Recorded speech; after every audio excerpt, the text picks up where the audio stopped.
The morning light barely touched the skyline when my world collapsed. I stood frozen in my office, staring at the email on my screen. It was short, brutal, and final. My bank had pulled funding. My entire real estate deal, months in the making, was dead.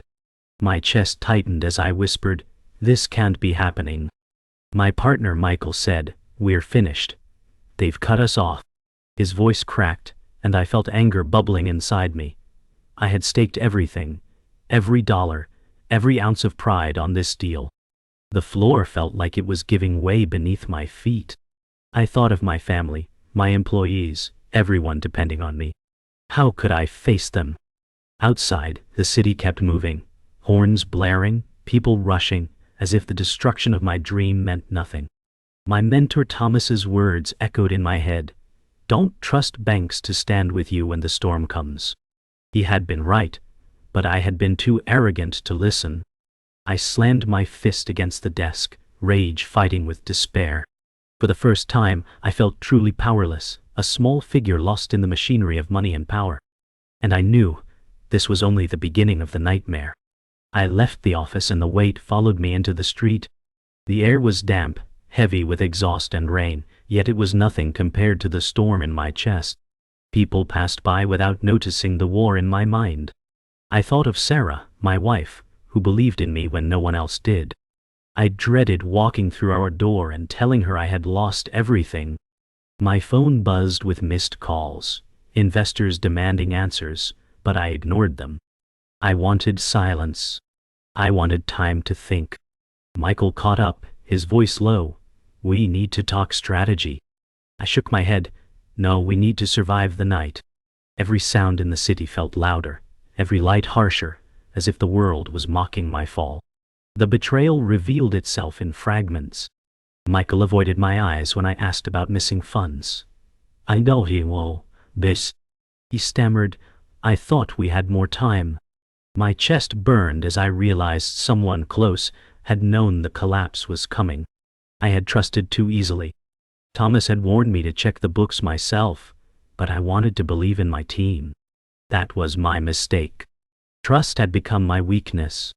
I could feel the walls of the city closing in, whispering that I had been played. I met the man behind my pain face to face for the first time. Richard, the financier who had cut my legs out from under me, sat in a polished glass conference room. He smiled as if my suffering amused him. His words were smooth, calculated. "Business is business, John. Don't take it personally." Rage and helplessness collided inside me. I realized then, this wasn't a mistake. It was a setup. That night Thomas called me.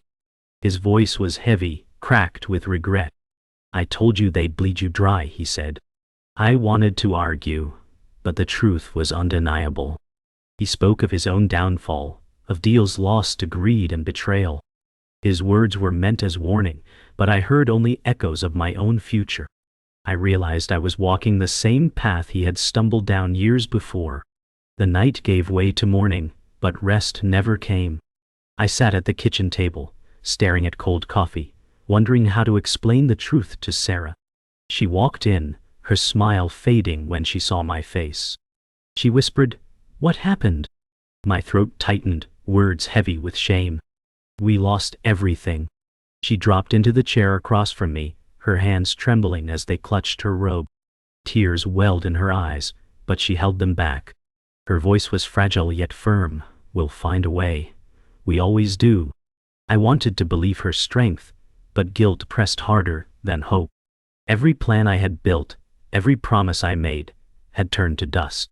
The silence between us carried more weight than any words could. Later that morning, Michael showed up at my apartment, urgency written on his face. He leaned in close, whispering, "We can still salvage this if we move fast." I shook my head, exhausted, but his eyes burned with determination. He laid out numbers, desperate plans, risky strategies. "Investors still trust me," he said, his voice cracking. I wanted to believe, but doubt clung like smoke. I asked, "Why didn't you warn me sooner?" His silence said everything. I felt betrayed, but also cornered. Alone wasn't an option. For now, I needed him, even if I couldn't trust him fully. The human cost became clearer when I visited my employee, Lisa, who had sunk her savings into my dream. She clutched her child's hand as she asked, "John, are we safe?" Her voice cracked with fear. My heart sank because I knew the answer, but I couldn't crush her hope. I forced a smile and said, "I'll fix this." Guilt gnawed at me as I looked at her child, innocent eyes unaware of the storm. I realized then that every decision I made had victims, people who trusted me more than I deserved. And now, they would suffer with me. By noon, I was sitting across from Daniel, the investor who had once promised the world. He leaned back in his chair smirking. "You want more money? Then give me control." His words cut deeper than any knife. He dangled hope like a prize, but chained it with greed. My stomach turned as I realized his game. He never cared about the deal, only ownership. I felt my blood boil, yet desperation whispered, "Take it." My pride fought against survival, and I didn't know which would win. That evening, I sat with Sarah again, her hands wrapped around mine, grounding me in the chaos. I confessed my fear of losing her along with everything else. She looked at me with steady eyes and whispered, "I didn't marry you for success. I married you for strength." Her words lit something fragile in me, a flicker of hope buried beneath despair. For the first time in days, I felt my breath ease. The storm hadn't passed, but maybe I wasn't as alone as I believed. The deal unraveled piece by piece. What once looked solid now cracked like glass under pressure. Contractors stopped answering calls, suppliers demanded payments I couldn't make. I drove across town in silence, my mind racing with calculations that never added up. Michael sat beside me, talking fast about temporary loans, shady lenders, and risks stacked on risks. His words felt like smoke, impossible to grasp. I thought of Sarah, of Lisa, of every soul tied to me, and the weight nearly crushed my chest. I muttered, "This wasn't supposed to happen." Michael shot back, "This is business. We adapt or die." His confidence sounded hollow, but I nodded because I had no choice. The world had turned into a chessboard, and I was losing pieces faster than I could move them. Debt grew like fire. Letters piled on my desk, each stamped with red warnings. I stared at them, my pulse loud in my ears. Sarah placed her hand on my shoulder and whispered, "We can sell the house." The words cut deep, sharper than any insult. This home was our sanctuary, the only stable ground left. I shook my head, rage choking me. "No, they don't get that too." She sighed, silent tears tracing her cheek, as I buried my face in my hands. Every wall felt closer, every breath heavier. I realized survival meant sacrifice, and soon I would have nothing left to give. The storm arrived in the form of Richard, cold and composed, calling me into his high-rise office. He slid documents across the table with a smirk. "Sign this or watch it all collapse," he said. His tone was silk wrapped around steel. My blood burned, but my hands trembled as I picked up the pen. The contract was a noose, giving him power over everything. I looked into his eyes and saw no mercy, only calculation. "Why me?" I asked, my voice weak. He leaned closer and whispered, "Because you made it easy." At that moment, I hated him more than I feared him. That night, I sought out Thomas. He sat slouched at the bar, whiskey in hand, eyes red with regret. I spilled my fears, begging for answers. He chuckled bitterly. "You're still clinging to honor, John. That's why they're bleeding you." His words stung. "Cut corners, play dirty. That's how you survive." His face carried the scars of his own downfall, his voice a graveyard of broken deals. I wanted guidance, but his advice felt like poison. Yet, in his brokenness, I saw my reflection, the man I was becoming. As I left the bar, Anna approached me in the alley. She was quiet, cautious, a whistleblower trapped in the shadows of the same system crushing me. "I know what Richard did," she whispered, handing me a folder. Her eyes darted nervously, as if danger lurked behind every corner. Inside the folder were financial records, proof of manipulation, enough to expose the truth. My hands shook as I flipped through the pages. She leaned closer, voice trembling. "Be careful. They'll come for you." For the first time, I felt a flicker of power in my hands, but also the weight of a new kind of fear. The betrayal landed like a knife. Michael finally confessed, his voice breaking. I knew the funding was gone weeks ago. My chest went hollow as his words sank in. I had trusted him more than anyone, and he had chosen silence. Rage and sorrow fought for dominance. He tried to justify it, muttering, "I thought I could fix it before you knew." But the truth was simple. He had let me walk blind into disaster. The world tilted as I realized my downfall had come not from strangers, but from the man I called my partner. The next blow came from Daniel. He smirked as he delivered the final cut. "I'm pulling out, too risky." The room spun. His investment was my last chance to breathe, and now he left me gasping. I tried to reason, my words cracking, but he had already turned cold. "This isn't charity," he said, sliding his chair back with calm finality. My hope sank as the door closed behind him. It wasn't just money he took, it was the illusion of rescue. Anna's whispers returned, but louder this time. She pressed a second folder into my hands, trembling. "He orchestrated it," she said, pointing to Richard's name scrawled across contracts. My breath caught. Every debt, every delay, every broken deal traced back to him. It wasn't bad luck, it was sabotage. For the first time, clarity cut through the fog of despair. The enemy had a face, and his cruelty was deliberate. Later, Thomas revealed his scars. He admitted he too had been destroyed once by Richard. His voice cracked as he recalled watching his empire collapse. "He sets the traps and waits," he muttered, whiskey glass shaking in his hand. The revelation chilled me. Richard had done this before, perfected it, and I was just his latest prey. The pieces locked together, betrayal, sabotage, manipulation, all roads led to Richard. My anger transformed into cold resolve. No longer drowning, I felt a spark ignite. If he wanted war, I would give him one. The fall had been engineered, but I wasn't finished yet. I gathered every cent I had left, pawning possessions and draining accounts.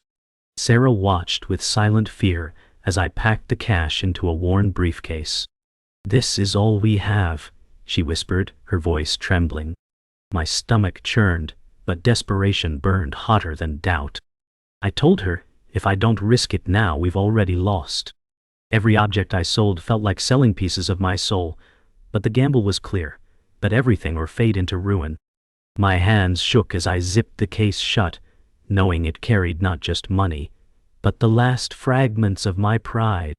Richard tightened his grip, sending lawyers to freeze my assets and creditors to my door.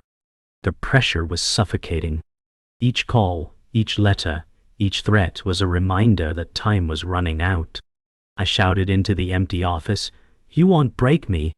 But even as the words left my lips, the cracks spread deeper. Every second stretched thinner, every debt heavier.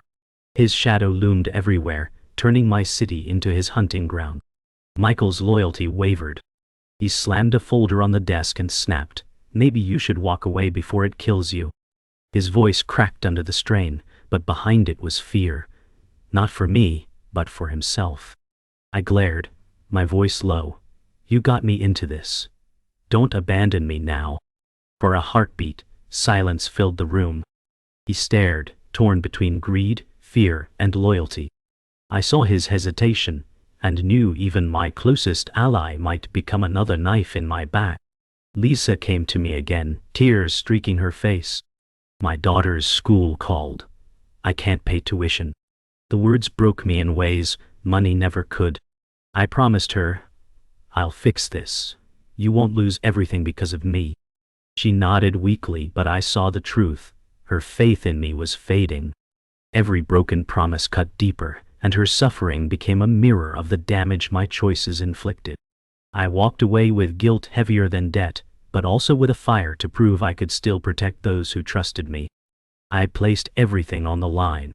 The briefcase full of cash, the last resources I could scrape together, all gambled on a volatile deal whispered through back channels.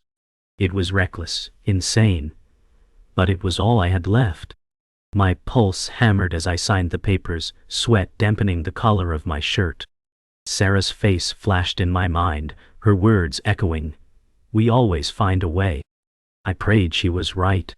For 6 hours I sat staring at screens, numbers rising and falling like waves in a storm.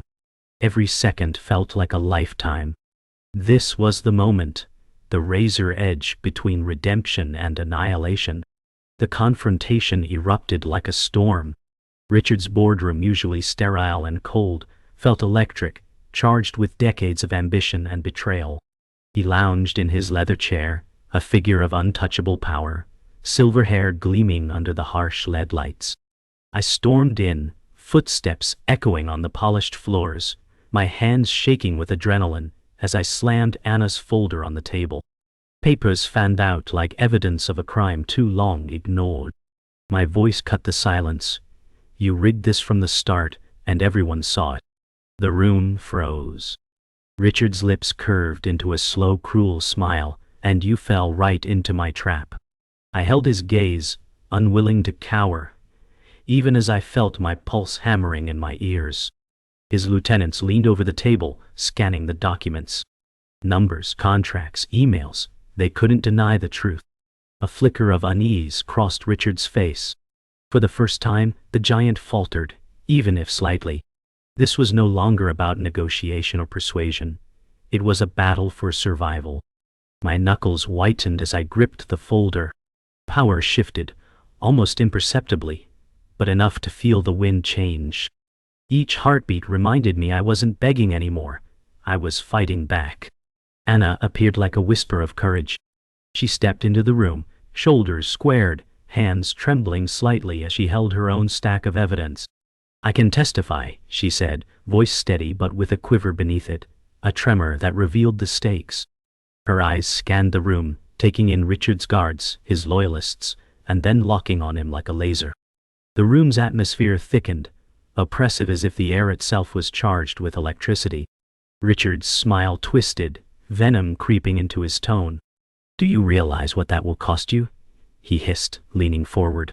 Anna didn't flinch. Her words struck through the tension like a knife.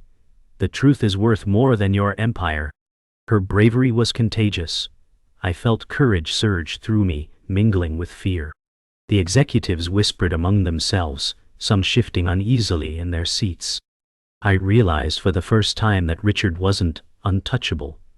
He was merely a man, surrounded by walls that could be shattered with the right evidence and conviction. Together, Anna and I formed a front line, and suddenly the battlefield was ours. Every breath in the room felt heavier, every heartbeat more profound. The real gamble began on the trading floor. My last investment, a reckless, desperate move, surged and dipped on the markets like a wild sea. I remained glued to the glowing screens, adrenaline hammering in my veins. Numbers climbed, fell, and stuttered, each change a wave threatening to sweep me under. Michael muttered prayers under his breath, pacing the room, while Sarah stayed near me, silent but immovable, her hand occasionally brushing mine, a grounding force in the chaos. Sweat trickled down my spine, the tension coiling in my chest like steel springs. Every blink felt like a gamble. My heart beat so loud I feared it would give away my fear, my desperation to the universe. The boardroom was a storm of sound and color, monitors flickering, phones buzzing. And yet, in that madness, clarity emerged. Survival had never demanded bravery in isolation. It demanded persistence, intuition, and the courage to let go of control. I whispered to the empty air, "Hold, just hold," praying the numbers aligned with my will. Outside, the city pulsed with oblivious life, unaware of the battle unfolding in a single high-rise room. The breaking point was visceral. The pressure pressed against my chest like a vice, my breath jagged, vision narrowing to the screens before me, I pounded the table, voice raw. I can't take this anymore. Sarah lunged forward, gripping my arms, grounding me, whispering with fierce calm, "You're stronger than this." I felt the adrenaline, fear and hope collide in my chest like a thunderclap. Michael's voice cracked as he shouted at the monitors, "It's rising! It's finally rising!" My body shook, part fear, part triumph. Every tick of the stock numbers felt like a heartbeat of destiny, each rise or fall a push and pull on my sanity. The room felt alive, almost sentient, reacting to our collective tension, amplifying our desperation. Exhaustion clawed at me, yet adrenaline fueled my awareness. This was not just survival or wealth, it was proof that even in chaos, strategy, courage, and raw instinct could bend the tide. I realized triumph often demands the breaking of one's own limits. And tonight, I had reached mine. The final numbers froze. My gamble had paid off, not enough to restore an empire, but enough to survive. Relief crashed over me, heavy and consuming, nearly knocking me off my chair. Sarah pressed close, arms around me, murmuring softly, "We made it." Michael collapsed backward with a laugh of disbelief, the tension in his shoulders dissolving in seconds. Exhaustion surged through my veins, yet beneath the triumph ran the ache of sacrifice, the awareness of scars too deep to erase. I hadn't won everything, but I had reclaimed myself from the brink. The room, now quiet except for low hums of computers, felt sacred, almost hallowed, as if acknowledging the battle fought within and without. In survival, I found a new kind of power, one not measured in wealth or influence, but in resilience, courage, and the unbroken will to keep going. The city lights outside glimmered like distant constellations, indifferent but beautiful, and I realized the world would continue, and so would I, armed with scars and wisdom alike. The aftermath was quiet, almost too quiet. My office, once filled with papers, calls, and chaos, now sat stripped bare. The scent of polished wood and faint coffee lingered. I leaned against the window, staring at the city that nearly swallowed me whole. Skyscrapers glittering like frozen stars in the morning light. Sarah entered softly, her presence grounding me. "It's over," she whispered, but I shook my head. It wasn't over, it was transformed. I had lost more than money. I had lost illusions, trust, and parts of myself. But in their place, something harder, sharper had grown. Resolve. I remembered the nights I stayed awake plotting strategies, the faces of people I had deceived, the fear that had haunted my sleep. I felt it all again, but now I could breathe. Outside, the city moved on, oblivious to the battles I had survived. I realized I didn't need applause or recognition. Survival itself was a kind of triumph, quiet and steadfast, and for the first time in years, I felt a fragile, flickering peace. I met Thomas again. He watched me carefully, glass half full, his face etched with the weight of years. "You survived where I didn't," he said, voice raw. For once, I didn't hear bitterness, only admiration laced with sorrow. I told him, "Your warnings saved me more than you think." He nodded, eyes moist with unspoken confessions, hands trembling around his glass. "I wanted to believe in fairness," he admitted, "but the world doesn't give second chances easily." I realized he had carried his guilt longer than I had carried my anger. His hand shook as he raised the glass in a toast. Around us, the bar hummed with low conversations, the amber light flickering against polished wood. For the first time, I felt the weight of generations, lessons learned, and mistakes passed down. He was broken, but in his eyes, I saw a spark of peace. Maybe he had passed on his burden, and maybe I had learned enough not to repeat his mistakes. Lisa found me days later. She carried her daughter on her hip, worry etched on her face like a shadow she couldn't shake. "We'll be okay, right?" she asked. I bent down, forcing a smile. "You will, I'll make sure of it." She studied me cautiously, weighing my words against the chaos I had caused. I remembered the moments I had failed her, the choices that left scars invisible yet deep. For the first time I felt not guilt but responsibility. A heavy grounding sense that my actions could finally mean something positive. Her daughter smiled shyly, hiding a tiny dimple, and in that smile, I saw why I had fought through hell. The city around us hummed with everyday life, dogs barking, distant traffic. But none of it felt ordinary anymore. Life had become fragile, precious, and the weight of survival was balanced by the power to nurture and protect. I held their hands, silently vowing to never let the darkness return, at least not in the ways it had before. Daniel returned, smug as ever, trying to re-enter my life. "You proved you're resourceful," he said, sharp smile in place, eyes calculating. For once, I didn't feel fear or temptation. I looked him squarely in the eye and answered, "I don't need you anymore." His smirk faltered, lips twisting as he processed my calm defiance. I turned away, walking past him into sunlight, streaming through the glass doors. Freedom didn't come from deals or money, it came from finally saying no. I felt a strange exhilaration, the wind catching my coat as I stepped outside. The streets were alive with movement, people oblivious to the internal battles that had raged here. I realized that independence, the ability to choose my own path without manipulation, was a treasure no wealth could buy. The final moment came quietly. I stood on the rooftop, the city stretching endlessly below, the wind cool against my face. Skyscrapers twinkled like distant galaxies, traffic moving like veins of light.